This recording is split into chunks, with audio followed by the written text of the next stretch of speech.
This is Jonathan Ferguson, the Keeper of Firearms and Artillery at the Royal Armouries Museum in the UK, which houses a collection of thousands of iconic weapons from throughout history. And today, to celebrate the 25th anniversary of the Resident Evil franchise, he's going to be breaking down the mad weapons of Resident Evil 4. When the player hits what I gather is an optional reload button for a gun that has unlimited ammunition. For the drum mag, he just doesn't bother and reloads his hat instead.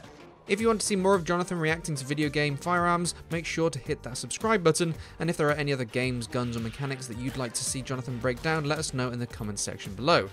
If you'd like to help out the Royal Armouries Museum and continue to support Jonathan's work, check out the links in the description of this video. Right, over to Jonathan.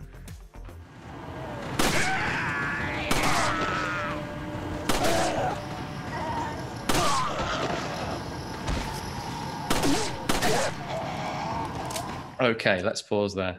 Resident Evil 4, not a game I've played, to my shame. The design of the I guess is a hero pistol is unusual. There are shades of all sorts of different things in there. Some people online point out the similarity with the Heckler & Koch USP, which is this. And I do agree to some extent. The blockiness of the slide, the shape of the trigger guard. This one happens to have quite a similar laser sight on it as the one that's available in the game. So I'm happy to say, yeah, it's partly USP based. So we have a sort of hyper-real world, and so many elements of it are exaggerated. But unlike many video games, especially of this era, where you shoot somebody affects how they react, which is absolutely realistic. So a shot to the limb is typically going to slow somebody down, or whether they're affected by some sort of virus or not. And if it strikes a bone, the bones provide the support, like a tripod for a camera. And if a bone is damaged, then somebody's going to go down. Now, the headshots we see are beyond the capability of anything short of a 23mm cannon. So they're hyper-real. Only in recent years have things like first-person shooters tried to sort of depict what happens when bullets hit people.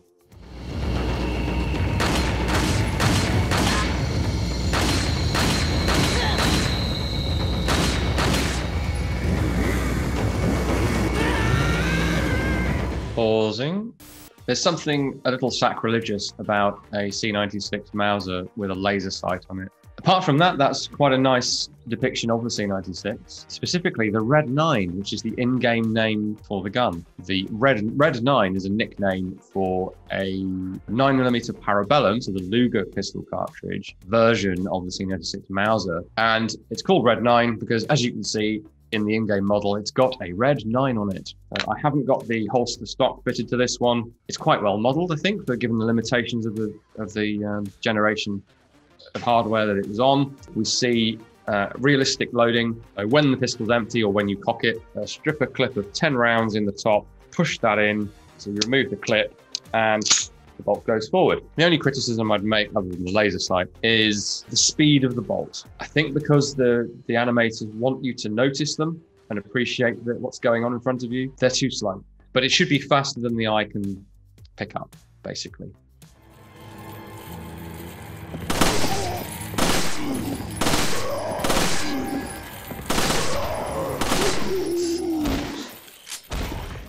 Right, this is another interesting weapon. Here it is in its holster.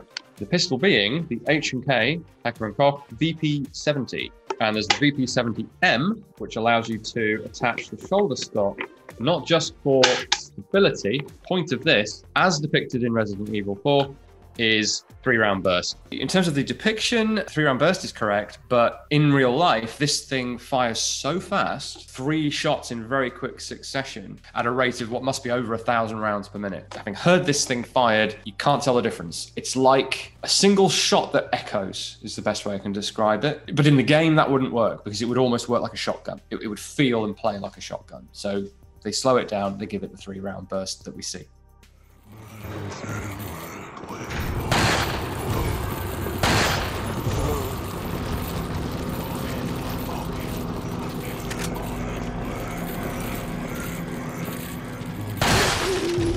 All right, pause.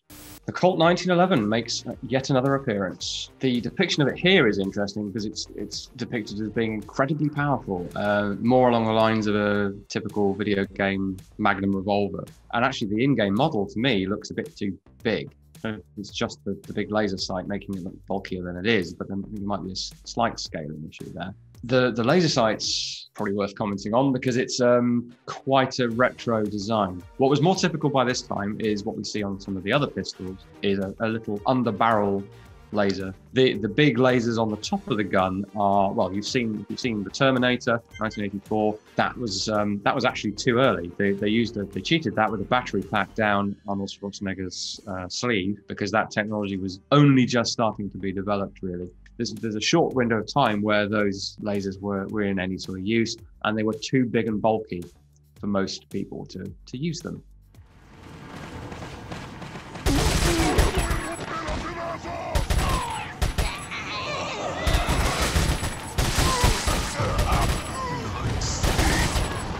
Moving up from pistols, we've got the Steyr TMP, machine pistol, submachine gun.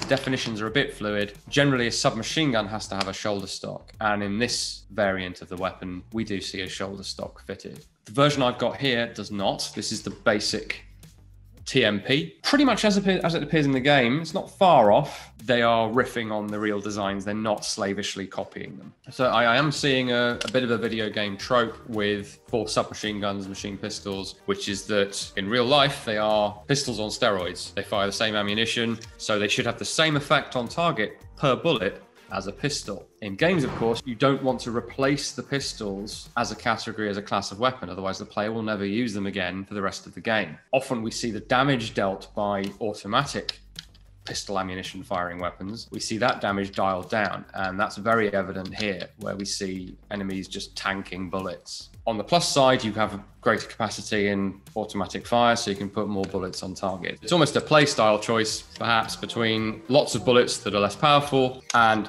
fewer bullets that are more damaging.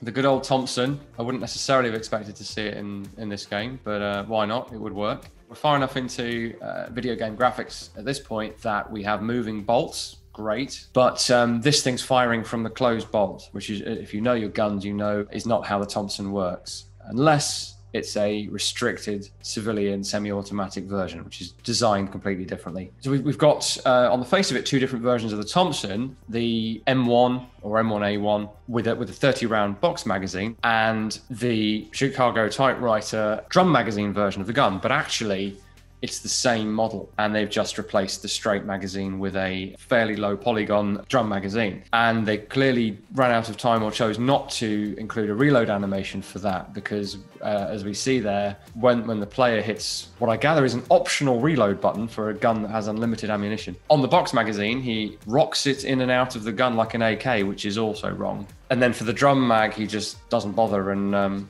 reloads his hat instead, which is kind of curious, but also quite funny. But, you know, gameplay-wise, absolutely fine. I'm sure, actually, it's probably quite good fun with a Thompson to have unlimited ammo, because the only disappointing thing about a Tommy gun is when it runs out.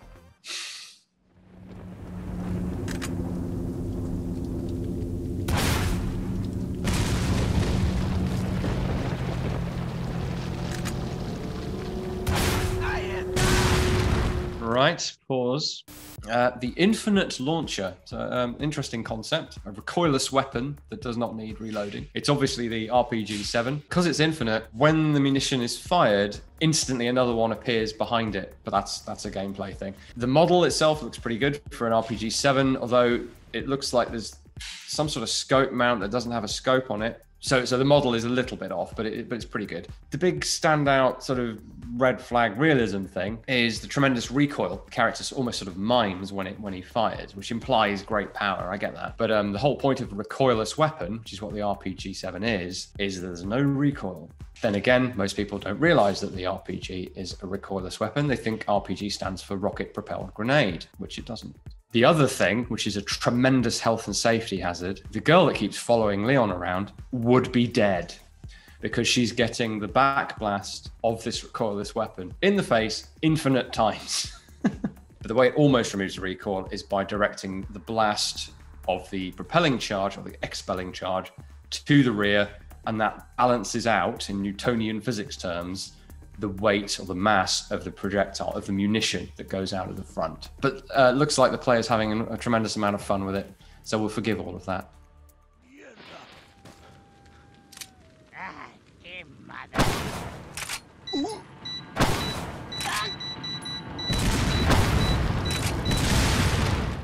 That was a treat. I've not seen anything quite like that before. Full-on sci-fi, not based on anything real. We've got an interesting arm brace for I guess, because it's meant to be like an arm gun. Now, arm guns have been dabbled with. People have tried to create guns that effectively act like an extension of your arm and are fired one-handed, but that's about as far as the real-world connections go. Darts with explosives on them. I'm sure someone tried it in the Second World War, but I can't think of anything off the top of my head. Probably more inspired by Rambo's explosive or Predator's explosive arrows, I suspect. But a cool weapon, definitely, and breaks the monotony of bullet weapons.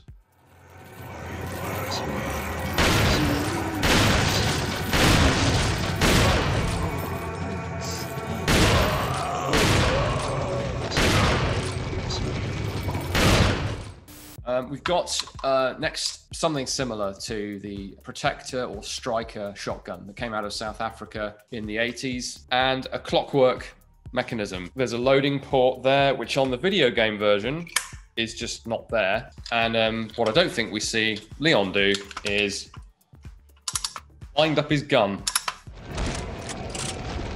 It's almost as though the game version of the gun has some sort of internal mechanism that automatically winds itself. In reality, it's a simple clockwork mechanism. Wind it up, load your shotgun cartridges one at a time, and then pulling the trigger, release, fires the shot that's in line with the barrel, and then releasing the trigger, clunks the internal drum around to the next shot. It shows up in all sorts of movies and video games because it looks cool, and it allows for very rapid, high muzzle flash, high sound gunfire, which is what we want from these things.